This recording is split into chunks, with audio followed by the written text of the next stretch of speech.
신실하던 성읍이 어찌하여 창기가 되었는고 정의가 거기에 충만하였고 공의가 그 가운데에 거하였더니 이제는 살인자들 뿐이로다. 내 옷은 찌꺼기가 되었고 내 포도주에는 물이 섞였도다.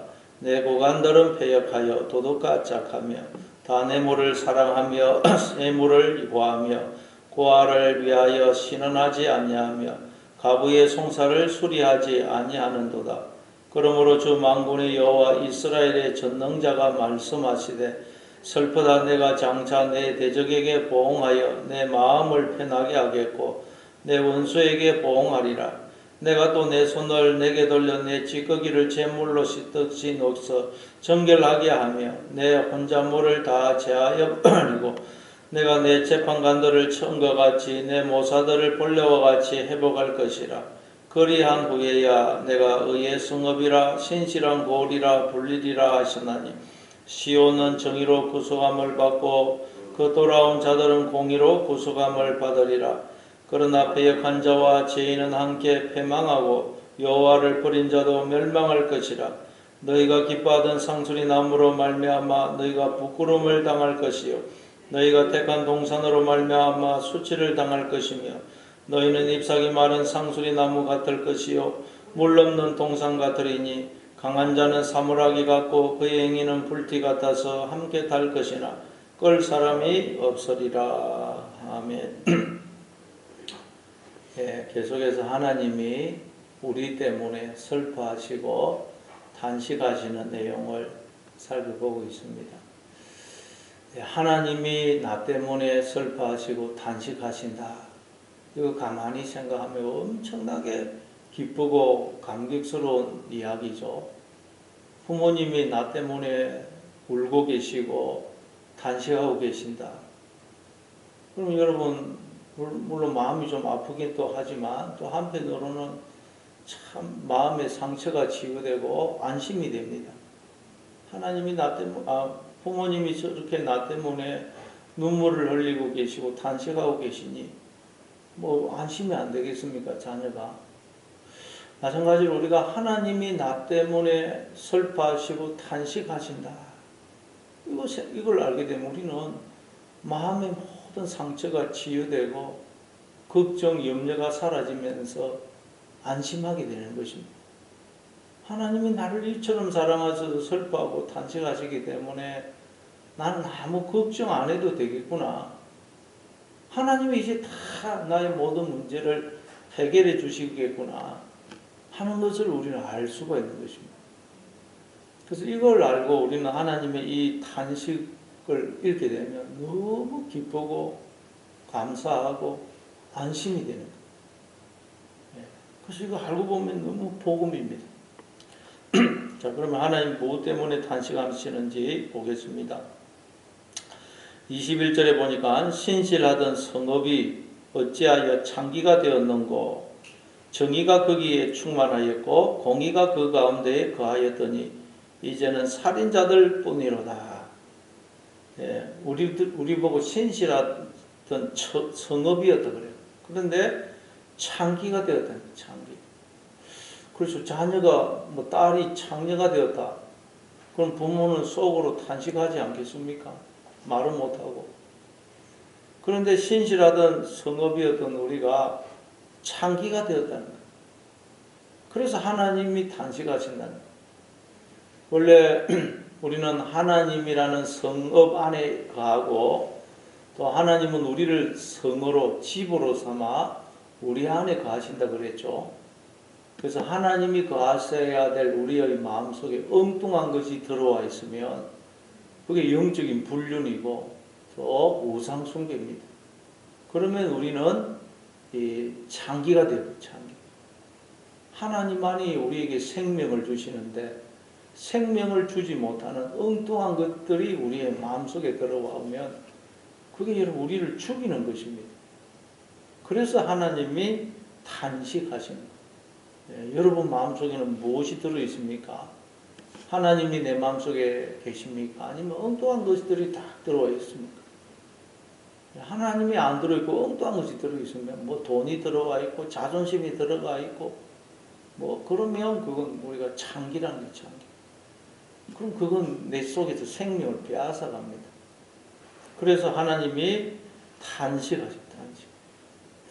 그러면서 정의가 거기에 충만하였고, 정의, 미시파트.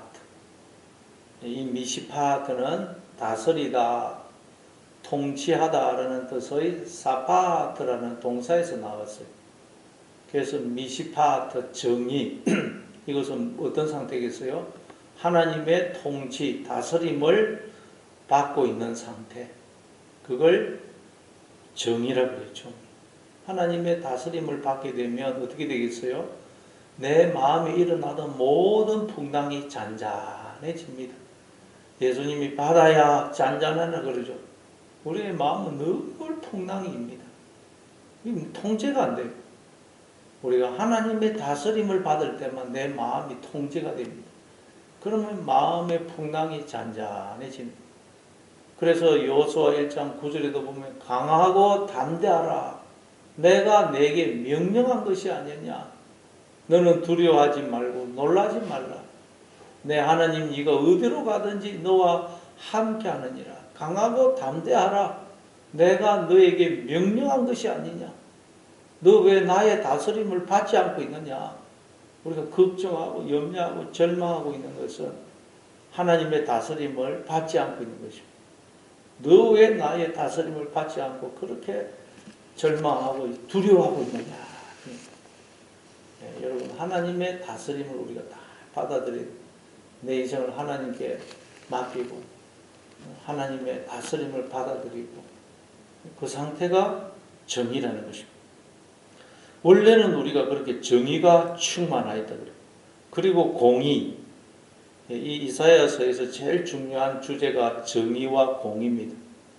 계속 나와요. 앞으로 정의, 공의. 공의라는 것은 제대인데 하나님과 우리가 바른 관계를 맺은 상태. 이게 공의 또는 의라 그래요. 하나님과 바른 관계를 맺은 상태. 하나님과 우리는 어떤 관계입니까?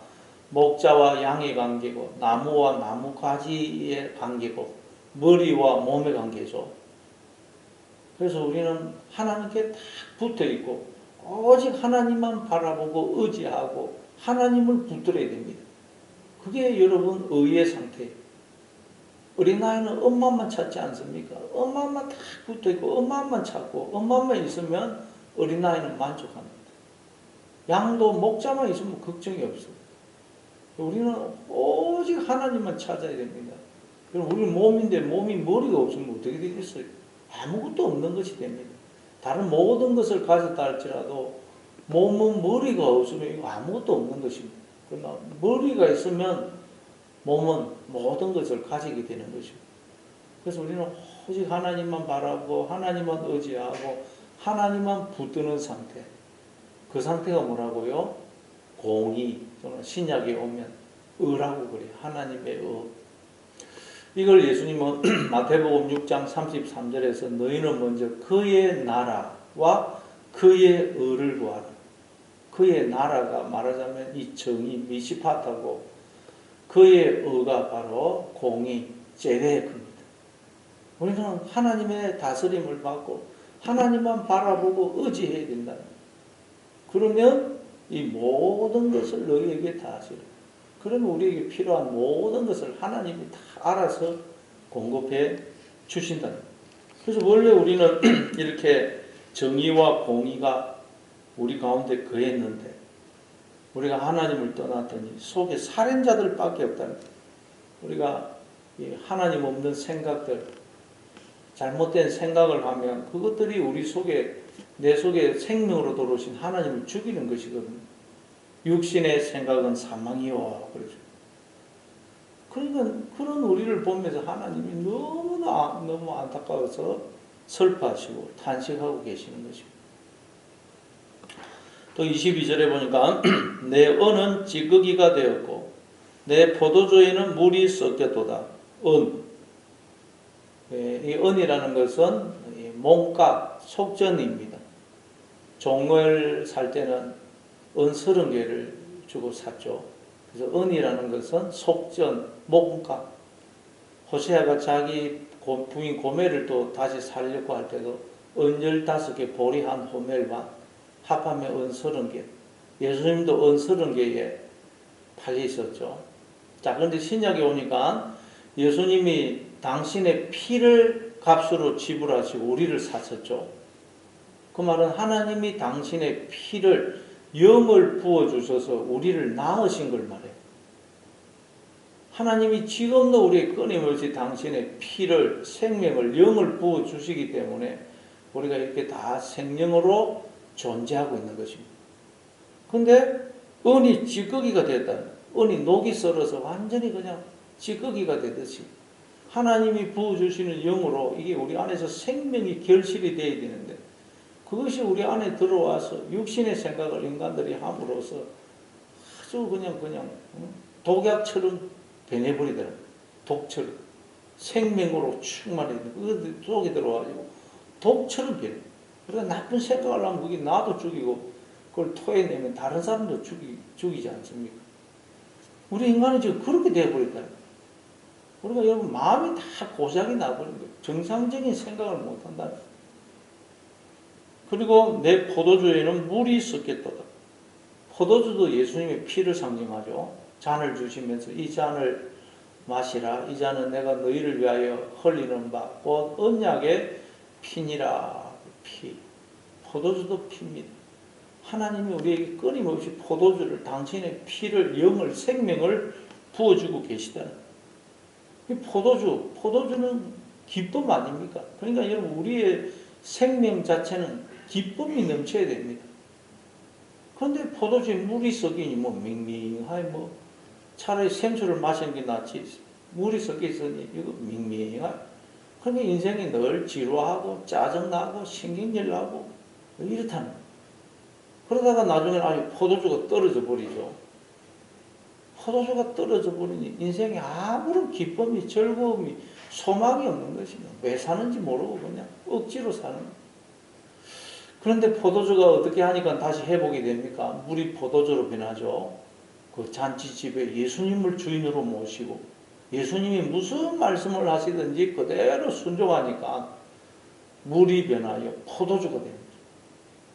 그럼 여러분 내 인생에 예수님을 오늘도 주인으로 모셔드리고 내 생각은 버리고 예수님이 말씀하시면 그대로 순종하십니다. 오늘도 여러분 물이 변하여 포도주가 되는 이 기적이 일어나는 정말 삶의 기쁨과 감사가 넘치는 그런 하루가 되시기를 바랍니다. 또 23절에 보니까 내 고관들은 패역하여 도둑같이 악하며 다 뇌물을 사랑하며 예물을 구하며 고아를 위하여 신원하지 아니하며 가부의 송사를 수리하지 아니하는도다. 내 고관, 지도자, 왕, 하나님이 우리의 지도자가 되어야 돼. 근데 내가 나의 주인이 되어버리면 하나님이 주인이 아니고 내가 나의 주인이 되어버리면 그 주인은 가짜 주인으로 그걸 성경은 강도, 도둑, 죄, 마귀, 사탄, 뱀, 용 이렇게 설명하는. 그래서 거기 보니까 내 고관들은 패역하여 도둑같이 악한다. 그러죠. 도둑같이 악한다. 내가 나의 주인이 되면 그 주인은 가짜 주인으로 그 주인을 도둑이라고 해요. 도둑. 그래서 도둑같이 악한다. 도둑이 나의 주인이 되어버린 것입니다. 하나님이 나의 주인이 안 되고 내가 나의 주인이 되면 도둑이 나의 주인이 되고 강도가 나의 주인이 돼요. 그러면 도둑의 종로로 하는 거예요. 도둑의 종로로. 그래서 우리는 늘 도둑의 종로로 하면서 도둑질을 합니다. 나에게 주어진 생명, 지혜, 능력, 은사, 물질 모든 건 내 것이 아닌데 하나님의 것인데 그걸 도둑질 해가지고 자기 것이냐 자기가 주인 행세하고 그러면 또 우리가 실제로도 사람들이 정직하지 못해가지고 남의 것을 도둑질하고 남의 자리도 도둑질하고 남의 부인도 도둑질하고 세상이 이렇게 되는 것입니다. 왜 그렇다고요? 내가 나의 주인이 됨으로써. 그럼 그 주인은 강도 도둑이거든요. 그래서 이 세상이 이렇게 되는 것입니다. 그래서 뇌물을 사랑하고 예물을 구하고 항상 부정한 이익을 구하는 것입니다. 자기의 유익을 구하는 것입니다. 고아를 위하여 신원하지 아니하고 가부의 송사를 수리하지 아니하는도다. 늘 자기 중심적이 되어서 다른 사람들, 특별히 어려운 사람들을 돌아보지 않는 것입니다. 왜 그렇다고요? 도둑이 주인이니까 도둑이 다른 사람 돌아보겠어요? 우리가 그렇기 때문에. 그래서 그러면 세상도 그렇게 되어버립니다. 다 우리의 마음에서 비롯되는 것입니다. 그래서 24절, 우리가 지금 이런 상태라는 것입니다. 하나님을 떠나면. 그래서 하나님 어떻게 하십니까? 24절에 그러므로 주 만군의 여호와 이스라엘의 전능자가 말씀하시되 슬프다. 내가 장차 내 대적에게 보응하여 내 마음을 편하게 하겠고 내 원수에게 보복하리라. 그래서 하나님이 말씀하실 때 슬프다. 호의. 이 장례식 때 그냥 통곡하는 소리입니다. 호의. 그러니까 하나님은 아이고 우리 때문에 아이고 통곡을 하시는. 그래서 어떻게 하시겠다고요? 내가 장차 내 대적에게 보응하여 내 마음을 편하게 하겠고 내 원수에게 보복하겠다. 하나님의 대적 원수가 누굽니까? 우리 속에 몰래 들어와 가지고 우리의 주인이 머리가 되어서 우리를 종로로 시키고 우리를 사망으로 끌고 가고 있는 우리 속에 들어와 있는 죄입니다. 죄. 그게 우리의 원수고 대적이고 또 하나님의 원수고 대적이에요. 그래서 하나님이 이 우리 속에 있는 이 죄를 심판하시겠다. 보응하시겠다. 근데 이 죄가 내 속에 들어와 있으니까 우리는 자꾸 오해를 해가지고 하나님이 나를 심판하시는 모양이다. 하나님이 나를 버리신 모양이다. 나에게 복이 아니고 저주를 내리신 모양이다. 이렇게 자꾸 성도들이 착각을 한다.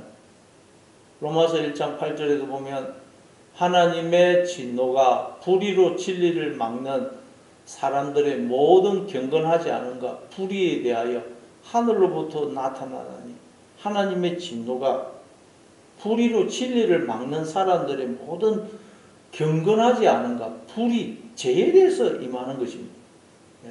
우리가 아니고 우리 속에 있는 죄인데 그 죄가 내 속에 있고 나와 하나가 딱 되어 있기 때문에 마치 하나님이 나한테 진노를 내리시는 것 같고 나한테 막 화를 내시는 것 같고 그렇게 우리가 착각합니다. 그냥 그렇지 않다는 거죠. 그럼 여러분 우리가 인생을 살다 보면 하나님 나한테 진노하시는 것 같고 나를 때리시는 것 같고 나를 심판하시는 것처럼 느껴집니까? 그게 아니고 내 속에 솔래 들어와 있는 이 원수, 죄, 강도 이걸 하나님이 심판하고 계시구나 생각하고 여러분 우리는 오히려 안심하고 또 감사해야 되는 것입니다.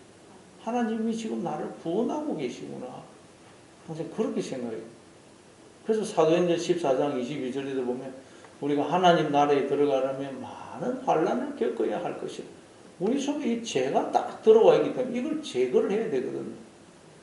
그러니까 환난을 많이 겪어야 된다. 그러는 것입니다. 또 25절에 내가 또 내 손을 내게 돌려 내 찌꺼기를 잿물로 씻듯이 녹여 청결하게 하며 내 혼자물을 다 제하여 버리고 우리 속에서 이 찌꺼기 혼자물을 또 다 제하여 버릴 것이라. 금을 정련하듯이 철을 재련하듯이 하나님이 그렇게 우리를 정련하고 재련하여 불순물 우리 속에 들어와 있는 이 불순물을 다 제거하신다. 그러니 얼마나 고통스럽겠어요. 그래서 욥도 그냥 내가 가는 길을 오직 그가 아시나니 그가 나를 단련하신 후에는 내가 정금같이 나올 것이다. 을을 위하여 박해를 받는 자는 복이 있나니 천국이 저희 것이며 을을 위하여 하나님과 우리가 바른 관계를 맺는데 이 방해하는 죄가 도둑이 딱 들어와 있거든요. 이걸 제거하기 위해서 우리가 박해를 받는 고통을 당한다. 그런 사람은 복이 있다는 거예요. 우리가 여러분 인생을 살면 너무너무 고통을 겪습니다. 그러나 이 내 속에 있는 이 죄 불순물을 하나님이 제거하고 계신다 생각하고 더 하나님 앞에 나오고 하나님을 의지하면 여러분 복이 있다는 거예요. 복이. 또 그리고 26절에 내가 내 재판관들을 처음과 같이 내 모사들을 본래와 같이 회복할 것이라. 그리한 후에야 내가 의의 성읍이라 신실한 고을이라 불리리라 하시나니. 이 재판관들, 모사, 원래 하나님 우리의 재판관이 되시고 우리의 모사가 되시죠. 근데 우리가 다 내가 나의 재판관이 되어 있고 모사가 되어 있고 주인이 되어 있는 거죠. 그러면 그 재판관은 불의한 재판관이 되고 거짓 모사가 되고 가짜 주인이 되고 도둑 강도가 되는 것입니다.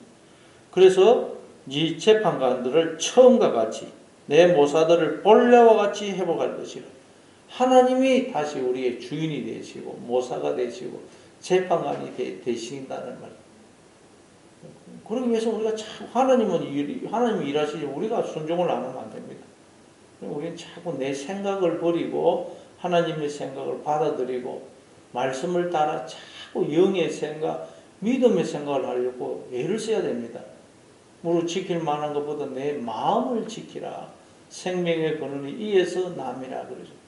오늘도 막 생각이 마음대로 일어난다고 마음대로 하면 안 됩니다.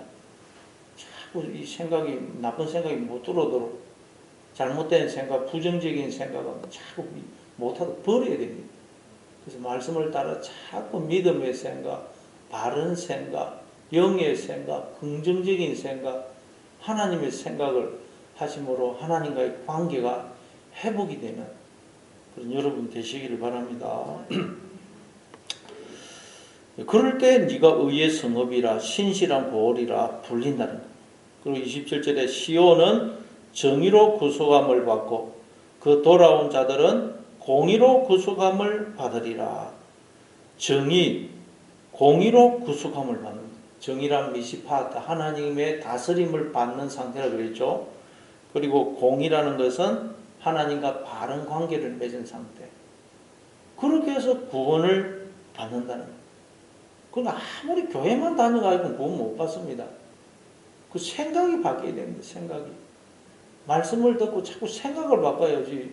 아무리 교회 나왔자 생각이 바뀌지 않으면 구원을 못 받는다는 거예요. 정의로, 공의로 구속함을 받는다. 하나님의 내가 다스림을 받고 하나님과 바른 관계를 맺어서 이 생각을 고쳐야 돼. 생각. 마음이 고장이 나가지고 우리가 바른 생각을 못 하는데 자꾸 하나님 앞에 나와서 이제 이 생각을 고쳐야 돼. 자꾸 바른 생각을 하고 믿음의 생각을 하고 잘못된 생각은 자꾸 버릴 때, 그래서 생각을 바꾸고 그래서 삶이 바뀌어질 때, 그때 구원을 받는다. 예수 믿으면 결국 잘못된 생각하고 있으면 그건 구원 받은 게 아닙니다. 예, 그리고 28절에 그러나 패역한 자와 죄인은 함께 패망하고 여호와를 버린 자도 멸망할 것이라. 패역한 자, 죄인, 여호와를 버린 자 다 똑같습니다. 이런 자는 망한다는 거예요. 자꾸 자기가 자기의 주인이 되어 잘못된 생각을 하면 망한다는 것입니다. 29절에 너희가 기뻐하던 상수리 나무로 말미암아 너희가 부끄러움을 당할 것이요 너희가 택한 동산으로 말미암아 수치를 당할 것이며. 상수리 나무, 사막에서 그 상수리 나무가 있으면 그늘과 열매와 또 그 밑에는 항상 그 우물이 있다는 뜻이거든요. 나무가 자란다는 말은 물이 있다, 오아시스. 그래서 항상 그것을 찾고 의지했어요. 그러니까 상수리 나무란 우리가 하나님 외에 의지하는 것을 상징합니다. 그리고 동산도 마찬가지. 동산, 하나님 외에 우리가 믿고 의지하는 것, 그것이 상수리 나무고 동산인데, 그러나 우리가 하나님 외에 다른 거 믿고 의지하면 부끄러움을 결국 당하게 돼 있다. 돈을 의지하면 결국 부끄러움 당합니다. 자기를 의지하면 부끄러움 결국 당한다는 것입니다. 30절에 너희는 잎사귀 마른 상수리 나무가 될 것이요 물 없는 동산 같을 것이다. 하나님 외에 우리가 다른 거 믿고 의지하면 결국 부끄러움을 당하는데, 잎사귀가 마른 상수리 나무, 물 없는 동산, 물이 없으면 그 동산이 무슨 동산이겠어요. 아무리 상수리 나무라도 잎이 말라서 죽어가면 무슨 소용이 있습니까? 하나님 외에 다른 것을 의지하면 그렇게 된다는 것입니다. 31절에 강한 자는 사물하기 같고 그의 행위는 불띠 같아서 함께 탈 것이나 끌 사람이 없으리라. 예, 아무리 강한 자, 하나님 외에 엉뚱한 것을 의지해서 강해 보여도 사물하기 같이 끊어지고 또 그의 행위는 불티 같아서 함께 탈 것이니 끌 사람이 없게 될 것이다. 그렇게 말씀하고 있습니다. 그러니 우리가 살 길은 뭡니까? 오직 하나님만 바라보고 의지해야 된다. 안 그러면 뭐 잘 되는 것 같지만 다 망한다는 게 부끄럽나.